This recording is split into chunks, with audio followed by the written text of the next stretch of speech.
भला हुआ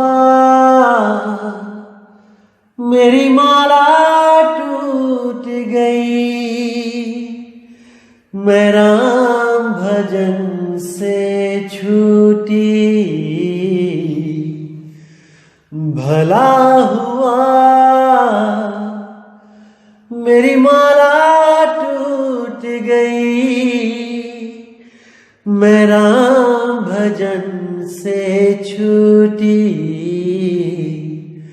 मेरे सिर से टली बला, भला हुआ मेरी माला टूट गई, मैं राम भजन से छूटी। मैं राम भजन से छूटी। नमस्कार मेरे प्यारे भाइयों, मेरे परमात्मा के प्यारे जीवहंसों। मैं हमेशा बंदी छोड़ से यही दुआ करूंगा कि आप सब मेरे भाई हमेशा हमेशा हमेशा के लिए इतने विवेकी हो जाएं कि कोई भी काल का दूत, कोई भी मनमुखी गुरु, कोई भी अधूरा गुरु आपको कभी भ्रमित ना कर पाए। 1% भी भ्रमित ना कर पाए, तब मैं समझूंगा कि मेरा सत्संग करना सफल हो गया है। तो मेरे भाई, वैसे तो मुझे पता है कि आप लोगों का विवेक अब इतना बढ़ चुका है कि छोटा मोटा कोई आपको बेवकूफ तो बना नहीं सकता। किसी छोटे मोटे आदमी के, किसी छोटे मोटे गुरु के बस की बात तो रह नहीं गई कि आपको कोई मूर्ख बना पाए। लेकिन कुछ ऐसे लोग हैं अभी जो आपको भ्रमित करने में लगे रहते हैं। कुछ ना कुछ ऐसी मनमुखी बात कर देते हैं और आपको थोड़ा सा भ्रम में डाल देते हैं। जैसे कहना चाहूंगा कि जैसे हम जो नामदान के वक्त कंठी देते हैं गले में पहनने वाली, जिसका उदाहरण मैंने आपको दिया था कि एक जो कुत्ता होता है जिसके गले में पटा नहीं होता है, वो रहता तो गली में है लेकिन वो सेफ मोड में नहीं होता है। उसको कभी भी म्युनिसिपैलिटी वाले आके उठा के ले जाते हैं और कोई भी उसकी शिकायत दर्ज नहीं कर सकता। लेकिन जिसके गले में पटा होता है वो एक निशानी होती है कि इस कुत्ते का कोई मालिक है, इस कुत्ते को कोई पाल रहा है, इस कुत्ते की कोई देखभाल कर रहा है। ये किसी ना किसी घर में रहता है और बाहर केवल घूमने निकला है। इसको आवारा ना समझा जाए। तो ये जो मैंने उदाहरण दिया था, इस उदाहरण को मजाक बना के, गलत ठहरा के लोगों को भ्रमित करने वाले कुछ एक्स्ट्रा चालाक जो काल के दूत हैं, उनके लिए आज मैं कुछ भेजना चाहता हूं और आप लोग भी इसको अच्छी तरह ग्रहण कर लो, ताकि कल को कोई आपको 1% भी भ्रमित ना कर पाए कंठी का नाम लेके कि आपने ये गले में क्या पहन लिया। कबीर साहब तो इसके खिलाफ थे। मेरे भाई, मैंने आपको पहले भी समझाया है कि ये केवल यूनिफॉर्म है। स्कूल में जब आप कहीं पढ़ते हो, अपने बच्चों को भेजते हो, तो वहां पे एक यूनिफॉर्म होती है। अगर आप कहो कि मैंने यूनिफॉर्म नहीं पहनानी अपने बच्चों को, लेकिन मैंने पढ़ाई आप ही के स्कूल में करवानी है, तो मेरे भाई आप उस स्कूल के नियम तोड़ रहे हो और जो नियम तोड़ते हैं उन पे फाइन लगता है। तो इसी तरह ये कंठी, ये माला, ये हमारी चलाई नहीं है कि कोई कहे कि हमने चला दी है, ये मनमुखी कंठी पहना दी है। मेरे भाई, एक एक चीज कबीर साहब के कहे अनुसार होती है हमारे पंथ में, एक एक चीज। तो उन लोगों से भी मैं कहना चाहूंगा जो आपको भ्रमित करते हैं कि आंखें खोल के, कान खोल के आज का सत्संग सुन लें, शायद अगली बार आपको ऐसा बताने वाला कोई ना मिले जिंदगी में, क्योंकि आप लोगों ने तो कभी गुरु करना ही नहीं है। सारी उम्र आपने निगुरे ही रहना है। केवल ग्रंथों को पढ़ के जो ज्ञान अर्जित हो गया है उसको केवल किताबी ज्ञान कहा जाता है मेरे भाई, गुरु ज्ञान नहीं कहा जाता। कबीर साहब ने ऐसे ही नहीं बोल दिया कि बिन गुरु पढ़े जो वेद पुराना, सार न जाने रहे अज्ञाना। गुरु तो तुमने कभी किया नहीं और कबीर सागर पढ़ के बन गए तुम ज्ञानी। सोहंग अक्षर लिखा है तो सोहंग को जपने लग गए। अरे मूर्खता की हद होती है भाई। आज का सत्संग सुन लो, शायद तुम्हारे कपाट खुल जाएं, परमात्मा की दया तुम पे हो जाए। अगली बार से कबीर साहब की मूल निशानी इस कंठी का मजाक उड़ाने से पहले 100 बार सोचो, तब समझ में आएगा आपको कि गुरु बनाना क्या होता है, साहिब बंदगी। तो क्या कहती है वाणी? सदगुरु वचन। कबीर साहब कहते हैं, धर्मदास सुन शब्द संदेशा, जीवन कहो मुक्ति उपदेशा। बैरागी बैराग दृढ़ है, गे ही भाव भक्ति समझे हो। तो साहिब कहते हैं कि धर्मदास मेरा ये शब्द संदेशा सुनो और जीवों को मुक्ति का उपदेश करो। तुम नाम दो जीवों को। जो भी बैरागी यानी साधु होना चाहे तुम उसको दृढ़ करो, उसको मर्यादा बताओ साधु की क्या होती है।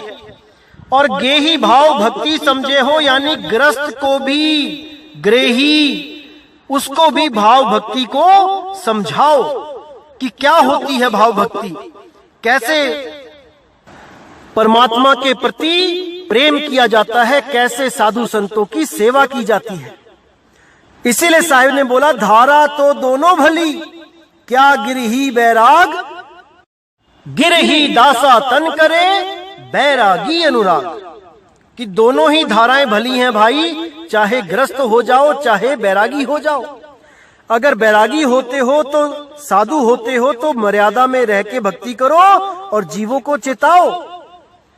और जो ग्रस्त है वो अपना ग्रस्त में भक्ति करे और साधु संतों की सेवा करे, प्रचार में अपना योगदान दे, संगत की सेवा में अपना योगदान दे, साधुओं की संतों की सेवा में अपना योगदान दे।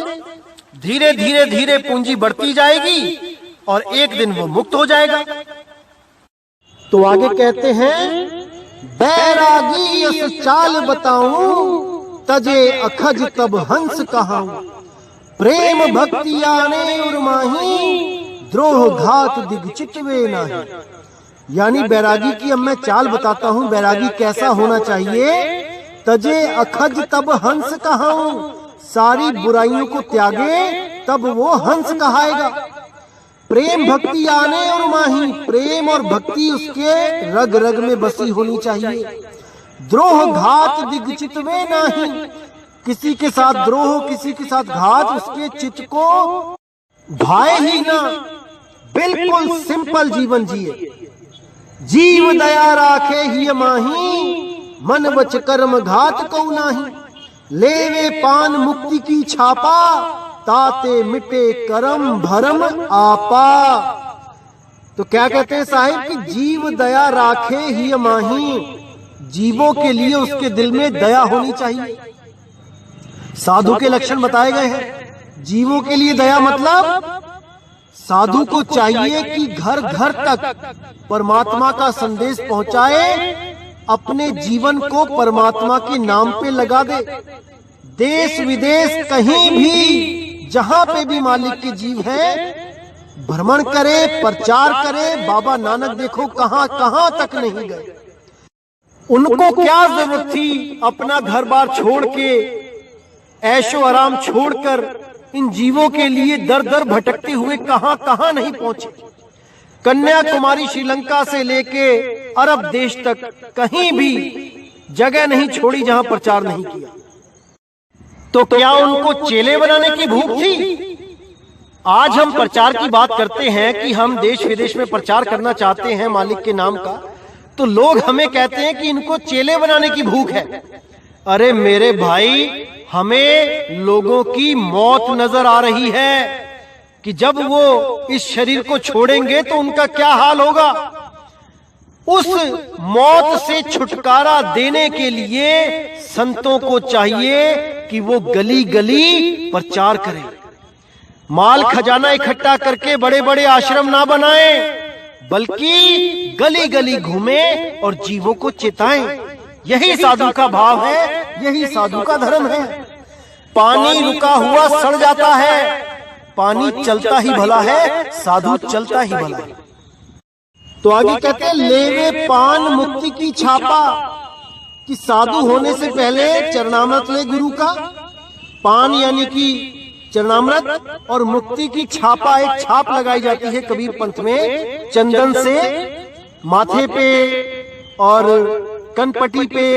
ये खास छाप होती है, ये आपको आगे बताया जाएगा कि इसका क्या महत्व है। तो इस छाप को लेके, मुक्ति की छाप को लेके, ताते मिटे करम भरम आपा, उस छाप को लेके सारे करम भरम अपने मिटा दे वो साधु। हंस दशा धरि पंथ चलावे, श्रवणी कंठी तिलक लगावे।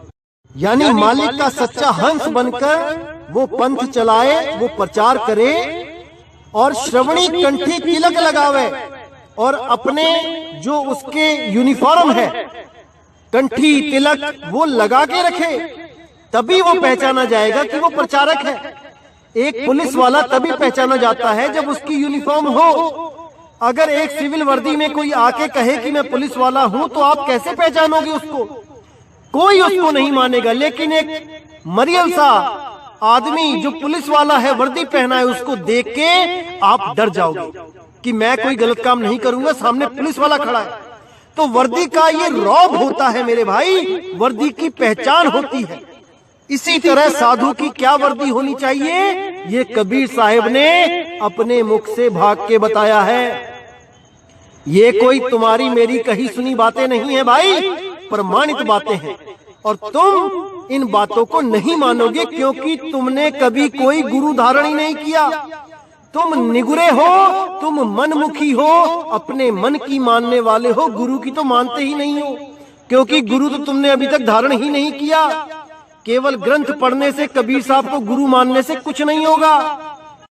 कबीर साहब कहते हैं, गुरु बिन माला फेरते, गुरु बिन देते दान, गुरु बिन दोनों निष्फल है, चाहे पूछो वेद पुराण। बिना गुरु धारण किए परमात्मा कभी किसी को नहीं मिलता। जितना मर्जी प्रेम कर लो परमात्मा से, किसी को नहीं मिलता। जिसको भी वो मिलता है वो तब मिलता है जब उसने कोई पंथ चलाना हो या कोई बहुत ही संस्कारी पुराना हंस साहिब का जिसको पार करना हो, केवल उसी को मिलते हैं। नहीं तो ये दुनिया खाली हो गई होती अब तक। क्या परमात्मा को हम प्यारे नहीं हैं? सब प्यारे हैं, लेकिन परमात्मा बिना मर्यादा वालों को यहीं 84 में ही भटकने देता है। केवल मर्यादा रखने वालों को ही पार किया जाता है। इसको अच्छी तरह दिमाग में बैठा लो।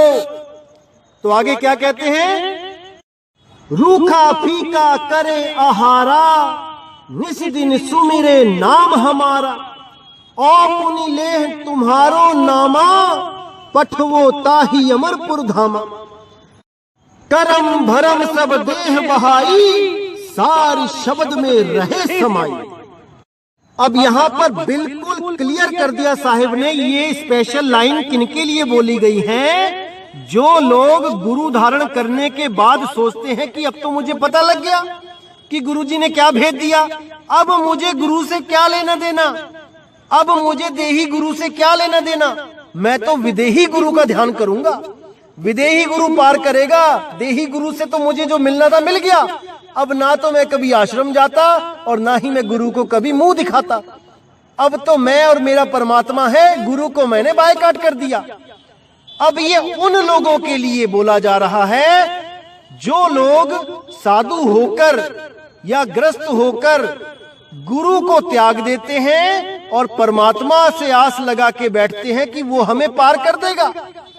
तो देखिए उनके लिए क्या बोला गया है, रूखा फीका करे आहारा, निस दिन सुमिरे नाम हमारा, कि रूखा सूखा कुछ भी मिल जाए उसका आहार करे और केवल हमारा नाम सिमरन करे, निस दिन रोज हमारा नाम सिमरन करे।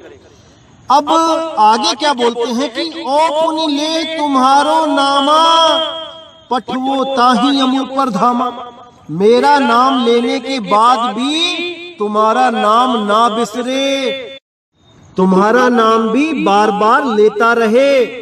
ओ पुनि ले तुम्हारो नामा, यानी कि तुम में और मुझ में कोई फर्क ना जाने, यानी परमात्मा को प्राप्त कराने वाले गुरु से कभी विमुख ना हो, उसको केवल देही गुरु समझ के साइड में ना कर दे, दोनों को सिर पे रखे।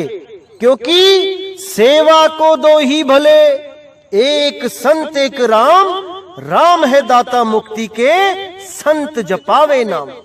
बिना संत के किसी को भी वो नाम सिमरण मिल ही नहीं सकता जिसके द्वारा जीव की मुक्ति होती है। इसलिए दोनों को अपने सिर पे रखे।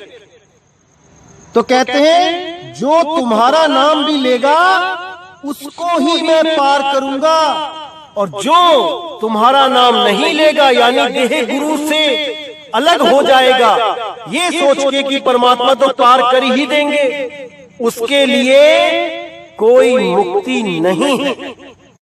तो साफ कह दिया, ओ पुनि लेह तुम्हारो नामा, पठवो ताही अमरपुर धामा।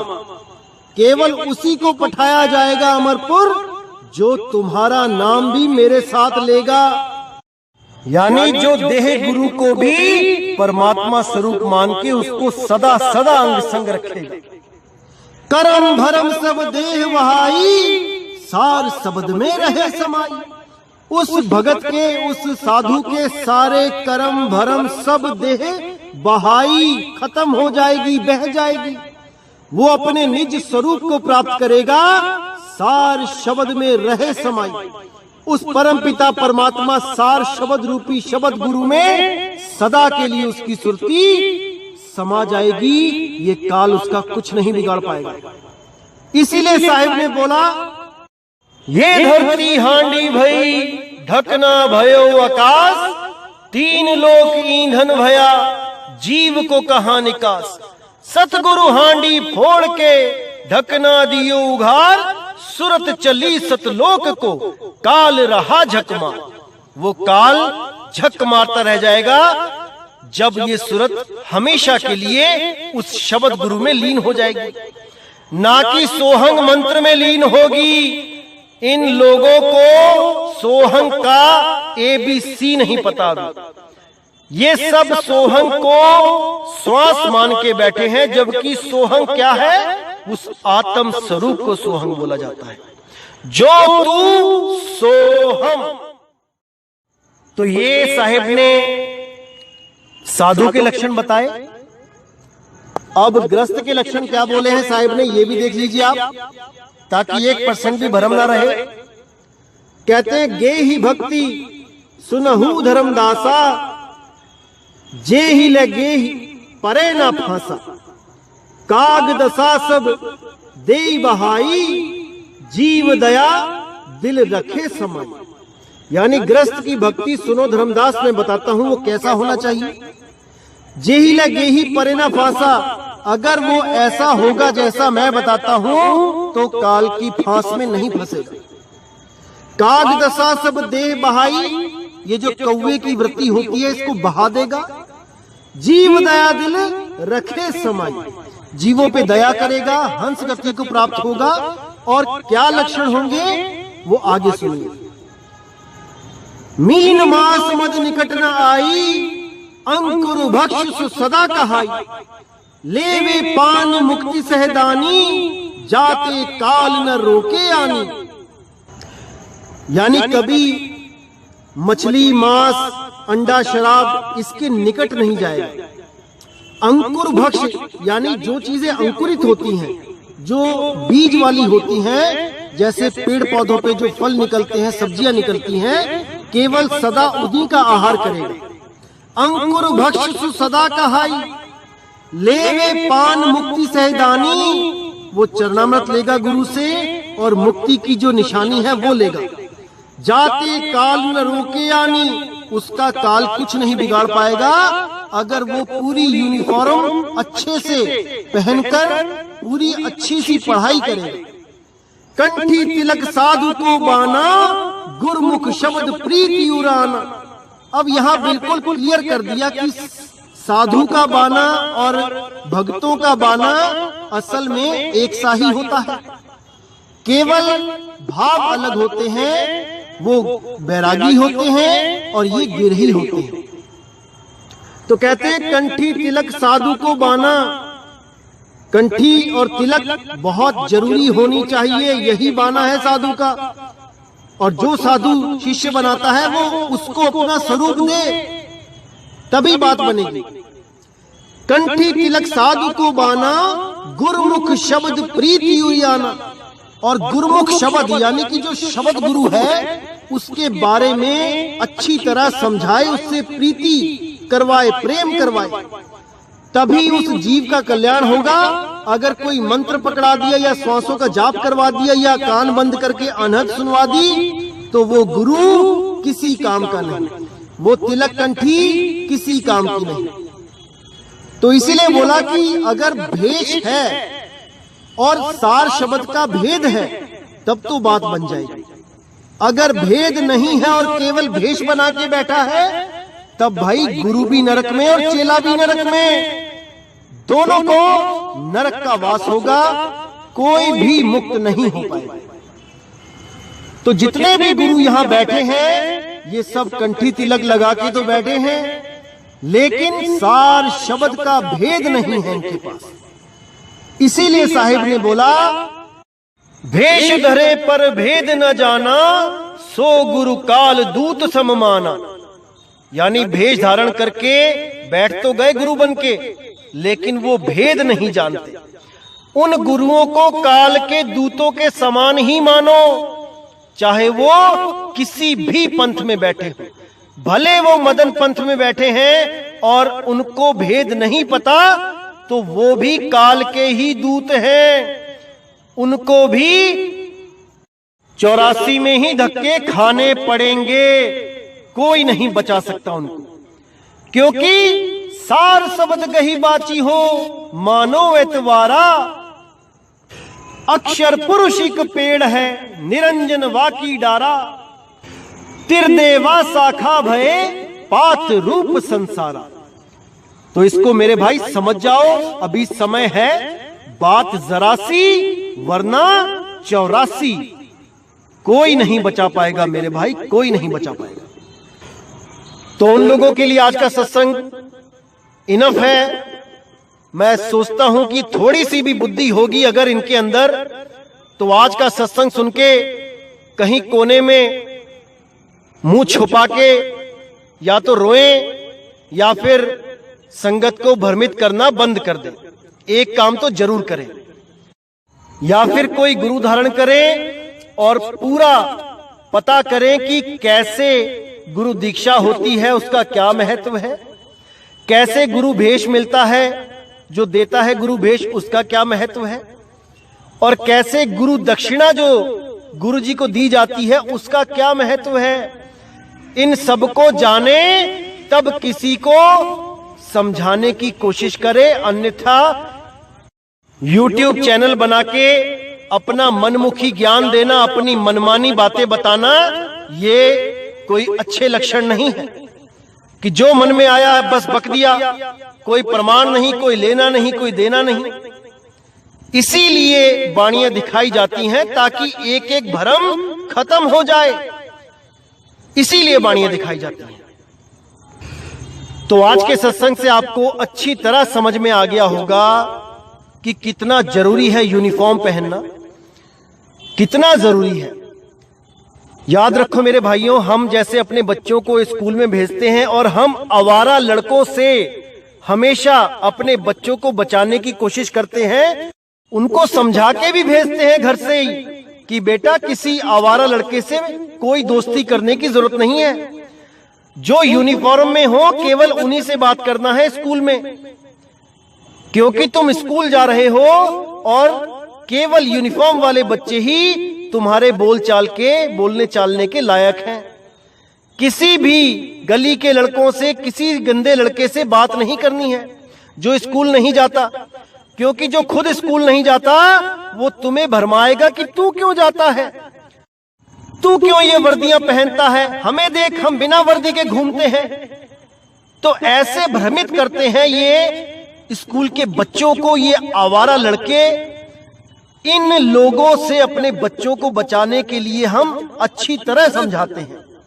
इसी तरह आपको भी समझाया जा रहा है कि निगुरों की बातों पे ध्यान मत दिया करो।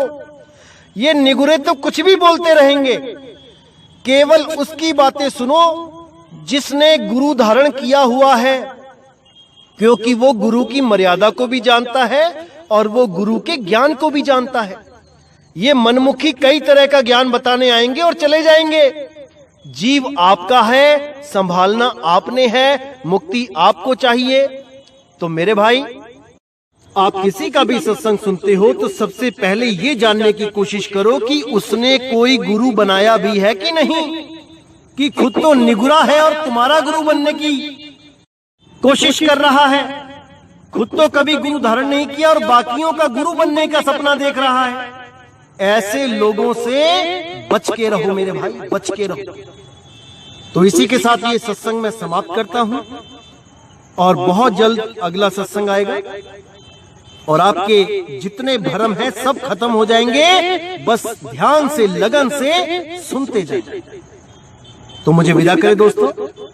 जय गुरु बंदी छोड़ वैराग साहिब, जय गुरु बंदी छोड़ साधु शरण साहिब, जय गुरु बंदी छोड़ बाबा नानक जी, बाबा रविदास जी, बाबा गरीबदास जी, बाबा धर्मदास जी, बाबा मदन साहिब। जय जय गुरु बंदी छोड़ सतगुरु सत्य कबीर साहिब की सदा ही जय हो, सदा ही जय हो मेरे मालिक की साहिब बंदगी सतनाम।